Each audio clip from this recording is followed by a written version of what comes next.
నాకు ఒళ్ళు మండి ఈ వీడియో చేయాల్సి వస్తుంది. ఎందుకంటే చూడండి, వరస పెట్టి మెసేజ్లు. ఏమిటి మెసేజ్లు అంటే, దుబాయ్ ఎయిర్ షో, ఇక్కడ భారత్కు సంబంధించిన తేజస్ విమానము కూలిపోయింది. ప్రేమ్ గారు ఇప్పుడు ఏమంటారు? కూలిపోయింది కదా, మేక్ ఇన్ ఇండియా అంటారు, మేడ్ ఇన్ ఇండియా తేజస్ అన్నారు. ఇప్పుడు మీరేం మాట్లాడతారు? సో ఈ తేజస్ విమానాన్ని మీరు నేను కలిసి డిజైన్ చేసి దుబాయ్ తీసుకువెళ్ళి అక్కడ ఒక ఎయిర్ షో చేసామనే లెవెల్లో ఇక్కడ మన వాళ్ళు మాట్లాడతారు.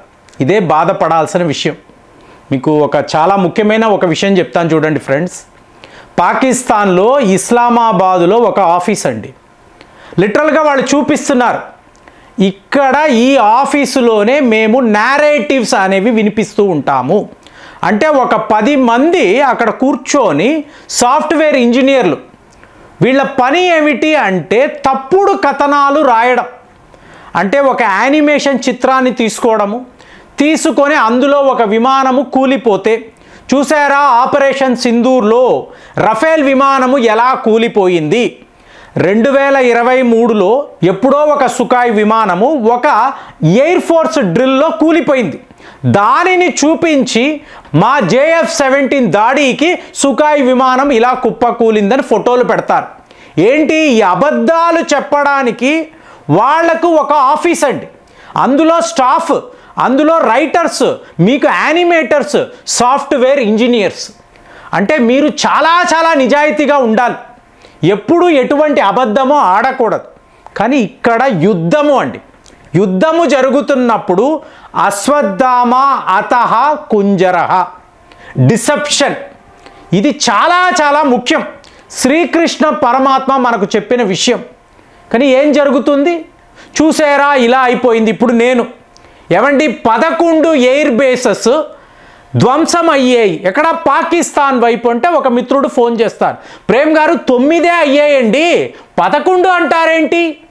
అరే నాయన, 9 వాళ్ళ టెర్రర్ క్యాంప్స్, 11 వాళ్ళ ఎయిర్ మనం సంజాయిషి ఇచ్చుకోవాలి. మనం ఏం చెప్పాలండి?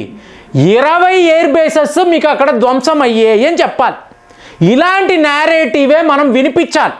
ఫ్రెండ్స్, ఒక విషయాన్ని గుర్తుపెట్టుకోండి, ఒక పాకిస్తానో లేదా మీకు ఒక అమెరికానో వాళ్ళ మెయిన్ స్ట్రీమ్ మీడియా అన్ని అబద్ధాలే మాట్లాడతారు. ఇది మీరు న్యూయార్క్ టైమ్స్ నుంచి, వాషింగ్టన్ పోస్ట్ నుంచి, UK యొక్క BBC దాకా తీసుకున్నారనుకోండి, మీకు సర్వము తప్పుడు కథనాలు. మరి ఇక్కడ దుబాయ్లో ఒక తేజస్ విమానం ఇలా కూలిపోయింది కదా, ఇది అబద్ధమా? కానే కాదు, ఇది పచ్చి నిజం. మనము ట్రాన్స్పరెంట్గా ఉంటామండి, జరిగింది జరిగినట్టు మాట్లాడతాం. ఇది భారత్ యొక్క వైఖరి. కానీ ప్రపంచము అలా లేదు, వాళ్ళు తప్పుడు కథనాలే వినిపిస్తారు.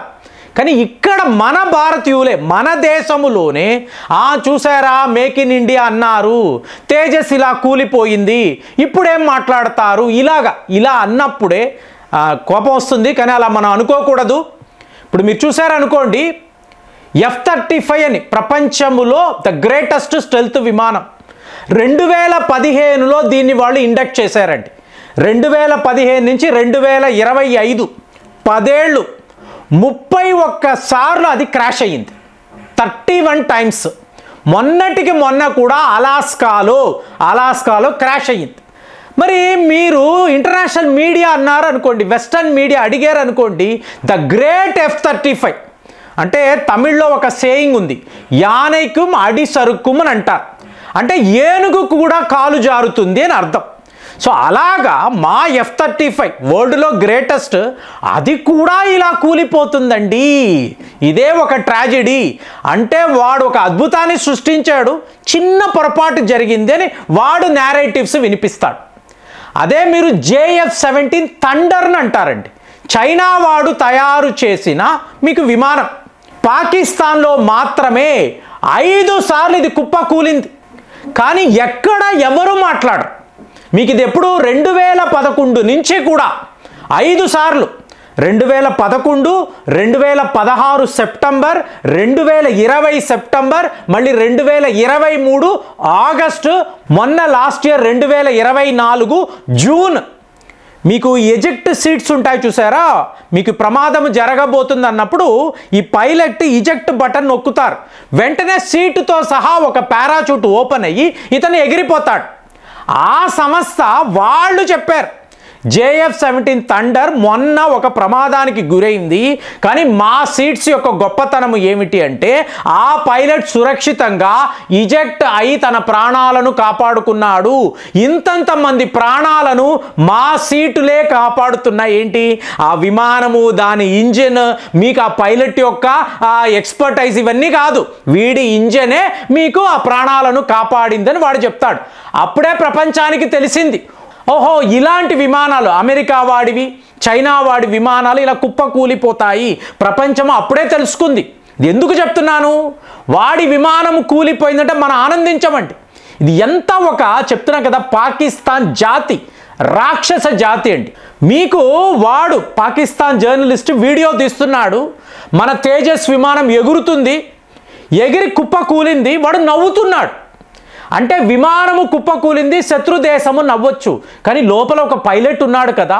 ఒక మనిషి మరణిస్తూ ఉంటే మీరు నవ్వుతున్నారు అంటే మీరు మనుషులా? రాక్షసులు, రాక్షస జాతి.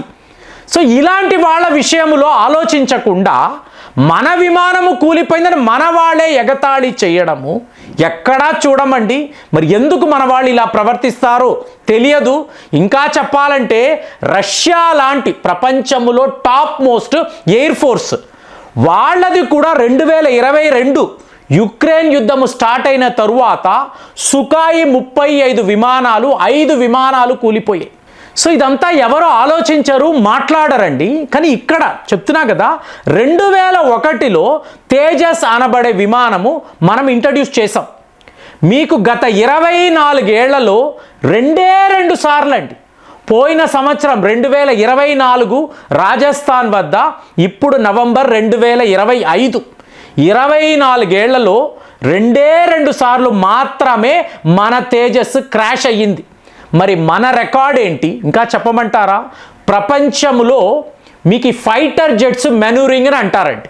అంటే మీరు ఆకాశంలో మీ విమానాన్ని తీసుకువెళ్ళినప్పుడు ఎక్స్ట్రాడినరీ మెనూరింగ్ చేయడంలో భారత్ యొక్క పైలట్స్ నంబర్ 1 పొజిషన్లో ఉంటారు.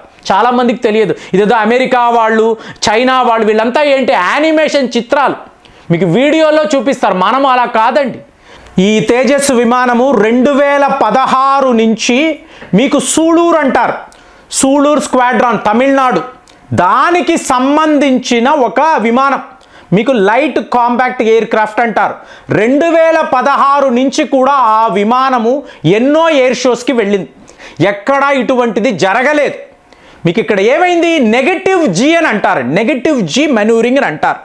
అంటే మీకు గగనతలంలోకి వెళ్ళిన తరువాత ఒక్కసారిగా విమానం వేగంగా కిందికి అంటే భూమి వైపుకు వస్తుంది, వచ్చి మళ్ళీ ఇది టేక్ ఆఫ్ అవ్వాలి, అంటే మళ్ళీ ఇది వెనక్కి వెళ్ళాలి. ఇది చాలా చాలా టఫ్. ప్రపంచంలో కొంతమంది పైలట్లు మాత్రమే ఇది చెయ్యగలరు. ఇందులో ఇండియన్ ఎయిర్ ఫోర్స్కి సంబంధించిన పైలట్లు వరల్డ్ క్లాస్ అండి. కానీ మీరు టోటల్గా ఇండియన్ ఎయిర్ ఫోర్స్ యొక్క ట్రాక్ రికార్డు చూసారనుకోండి, ఒక రష్యా గురించి అన్నాము, అమెరికా యొక్క F-35 మాట్లాడాము, చైనా వాడి JF-17 థండర్ గురించి మాట్లాడాము. ఇన్ని క్రాషెస్ జరుగుతున్నప్పుడు ఎక్కడా ఎవరు మాట్లాడకుండా దానిని పూర్తిగా కప్పి ఉంచుతారు. అదే మనది ఒక విమానం ఇలా క్రాష్ అయితే మన మీడియానే హెడ్లైన్స్లో రాసి, అబ్బా మా మేక్ ఇన్ ఇండియా తేజస్ ఇలా కూలిపోయింది, ఏమిటి ఇది, మా సత్తా ఇంతైనా, మా కెపాసిటీ ఇంతైనా, ఇలాంటివన్నీ వీళ్ళు రాసుకుంటూ వెళ్తే వీళ్ళని ఏమనాలి? నాకైతే చాలా చాలా కోపంగా ఉంది. మరి మీ ఫీలింగ్స్ కూడా అలాగే ఉన్నాయా? కామెంట్స్లో రాయండి. మళ్ళీ వచ్చే వీడియోలో కలుద్దాం. జై హింద్.